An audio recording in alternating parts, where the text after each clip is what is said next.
Hey everyone, my name is Gloria and welcome back to another video. Today is going to be a tag made by the wonderful Kristen from Enter the Book. I'll link her channel down below. This is the book acquiring tag and I was tagged by the lovely Shelly Swearingen. This is going to be all about book buying habits. What does my TBR look like? What are my thoughts on buying and spending money on books? So you'll get to know me just a little bit better. The very first question is, do you plan your book purchases ahead or impulse buy? Definitely both, and more so impulse buy. It'll pop up in several questions, but in general, I'm a used book person and a thrifter when it comes to books, and so I can't really plan on what's going to be there. I will plan a book purchase if I'm looking for a very specific book. Then I'm gonna have a little bit more thought behind where I'm gonna go to buy it. Question 2 is, how do you decide what books to buy? Before BookTube, I really wasn't buying any books at all, and really since starting BookTube, everything has changed. My shelves have grown exponentially, and I love perusing a local indie bookshop. I love perusing Goodwill for used books as well. So in general, when deciding what books, I have a very limited and small list of books that I'm actually like on the hunt for, and these are books that I have read, usually listened to the audiobook or borrowed from the library, and I really would love to own. That's the only kind of like really books that I'm keeping my eye out for when I happen to be thrifting and I see them and then I'm like, great, I will buy it. In general, because I'm usually thrifting, when I decide if I'm gonna buy that book or not is gonna be based on what the reviews are on Goodreads, what I've heard about it, if it looks good, if it feels like it's the kind of book that I like to read in terms of genre and length and that kind of thing. And then ultimately what the condition is like. I have a very hard time paying a lot of money for books. A lot of the books I have are free or very, very cheap. Question 3, what is your philosophy on where you shop? Online versus in person, large or small, physical, digital, or audio, new versus used? So if you picked up on the theme, definitely used over new. The top 3 places that I acquire my books. Number 1, little free libraries. Most of the books I get are free. Number 2 is I work part-time at the library, and there is a sale section at the library where people donate books, and then Friends of the Library, which is an organization, puts those books up for sale. They're usually 50 cents. Sometimes there's 10-cent sales. I come to work early, I browse that section, and that's where a large portion of the books that I've acquired really in the last 6 months have come from. And then number 3 is Goodwill. So those are the 3 places that I acquire books when I plan though and I'm on the hunt for a very specific book. For example, I mentioned in my 12 classics I want to read in 2022 video, I plan on reading The Count of Monte Cristo. I have very high expectations. It is a large book. I plan to spend a lot of time in it, and I also want to make sure that I buy the right edition and the right translation of it. I asked you guys for some advice and everyone recommended the Penguin Black edition translated by a certain person. So in my mind, I know exactly what edition and what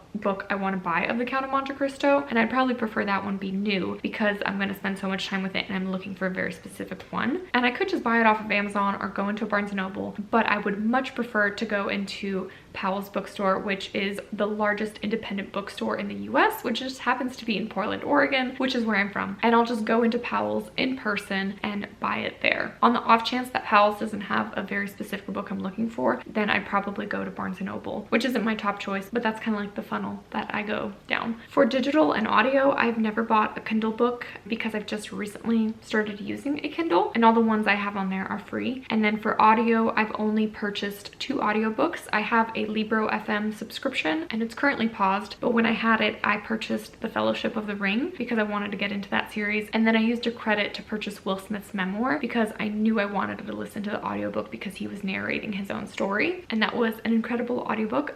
No comment on what has happened since. But yeah, I rarely, if at all, spend money on digital or audio. I would much rather use Libby, which is the majority of where I listen to all of my audiobooks, because I just use my library card and they're all free. Speaking of free, question 4 is, what about little free libraries? What do you think about them? Have you used one? Why or why not? Yes. Little free libraries, I love. I use the Little Free Library app, which has a map feature and shows all of the little free libraries around you. Like I mentioned, a lot of the books behind me I have gotten from little free libraries. It is so much fun. They are adorable. There's so many cute ones that are built and designed, and it's really like satisfying and feels like you discovered a treasure when you happen upon a book that either you've been keeping an eye out for or sounds really good. One of the main reasons I love little free libraries though is because it makes me discover a part of town or neighborhood neighborhood that I usually wouldn't have ventured in otherwise. Because usually little free libraries are like in someone's neighborhood down a little street, and unless you're going to visit someone that lives in that neighborhood, you're likely not going to go there. And so whenever I have like a spare hour before an appointment or before I go meet someone in a certain part of town, I'll usually go on a little free library scavenger hunt to see which ones are around and what I can find in them. And it makes me get a feel of that neighborhood and that part of town, and I get to drive around and look at really cute homes and all that kind of stuff. So it's really fun. So if it's not clear, yes, I love them so much. It is one of my dreams and goals to build one of my own to have in my little neighborhood. Hopefully that will happen this summer. It was gonna maybe happen last summer, but it didn't quite happen. But hopefully this summer I'll make it happen. And of course it's gonna be bee themed and like a cool shape. Hopefully.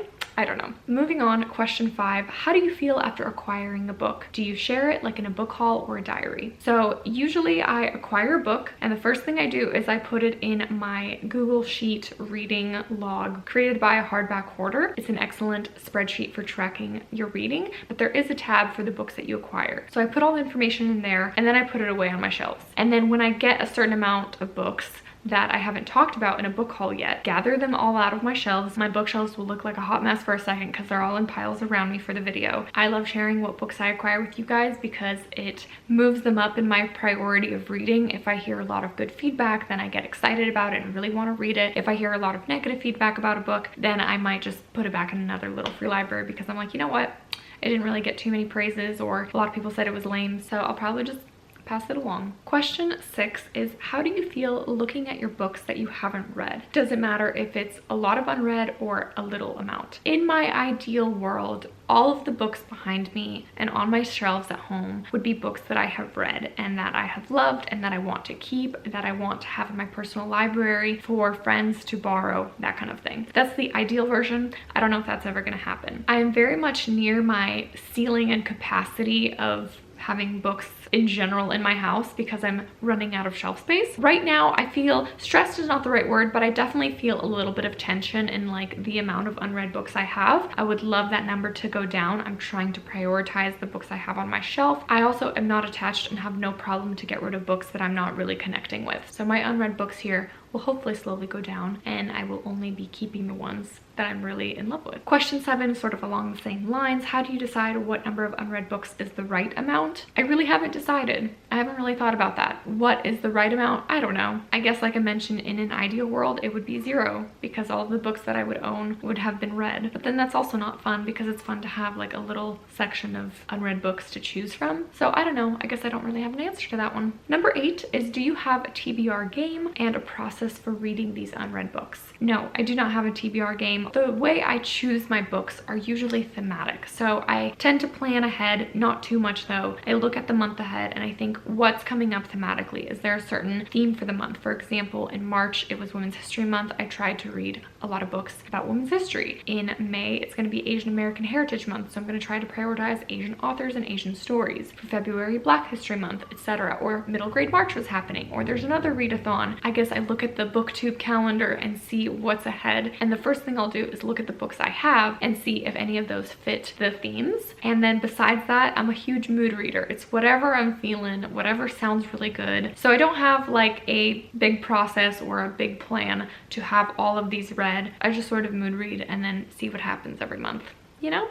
Question 9 is, do you have a book buying problem? If so, what is the nature of it and can it be adjusted? I don't think I do, and I think Shelly made a really good point. I am not breaking the bank on my books. I am not in debt over any of these books. If I look at my spreadsheet where I keep track of all of the books that I have purchased this year, so far I have only spent $42.44 on over 60 books. So that is great. And my husband and I also budget for personal spending money, and so all of the books that I buy, if and when I buy them, come out of my personal like spending fun money budget. And yeah, so financially, definitely not a problem. I guess the only problem is I'm really out of space and I don't want to just be like stacking books all over the place. I guess I could buy some more bookshelves, but I don't really need to do that. I don't feel inclined to do that. I did buy a book cart kind of for that reason, to have a place to put books that I'm thinking about. So I'll say I don't know. Maybe if you ask my husband, he might be like, yeah, stop buying more books. It's really funny to look back at my old videos though and see how my shelves have evolved, because there were literally like 10 books on them. There used to be pictures and plants and all kinds of stuff. And now